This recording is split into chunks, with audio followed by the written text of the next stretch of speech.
അങ്ങനെ അണ്ടല്ലൂർക്കാവിലെ ഈ വർഷത്തെ ഉത്സവം കൂടി കഴിഞ്ഞു.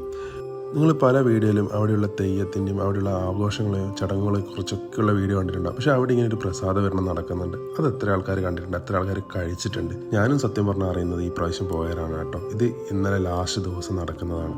സാധാരണ ദിവസം ഇങ്ങനെ ഉണ്ടാവില്ല. നമ്മുടെ കർമ്മക്കാലത്ത് 7-ാം തീയതി ഇതേപോലെ പ്രസാദം കൊടുക്കുന്നത് അവർ കുഴച്ചിട്ട്. എനിക്കിവിടുന്ന് അറിയാൻ കഴിഞ്ഞതെന്ന് വെച്ചാൽ ഓരോ ദിവസം ഓരോ ദേശക്കാരൊക്കെയാണ് ഇങ്ങനെ ഒരു പ്രസാദ വിതരണം ഉണ്ടാവുക. അതിൽ അവിൽ ഇങ്ങനെ ആക്കിയിട്ട് കൊടുക്കുന്നുണ്ടാവും. പക്ഷേ എങ്കിൽ ലാസ്റ്റ് ദിവസം ധർമ്മടംകാരവക അതിനാണ് പ്രത്യേകത എന്നാണ് പറയുന്നത്. അതെന്താണെന്ന് വെച്ച് കഴിഞ്ഞാൽ ആ സമയത്ത് അവിലും പഞ്ചസാരയും പഴവും തേങ്ങയൊക്കെ ഇട്ട് കുഴച്ചിട്ട് കൊടുക്കുന്നതാണ്. അത് കഴിക്കേണ്ടിയിട്ടാണ് ഇത്രക്കാരം ആൾക്കാർ. നിങ്ങൾ നോക്കിയാൽ എത്രക്കാരം പാക്കറ്റാണ് ഒരു ദിവസം കൊടുക്കുന്നത്.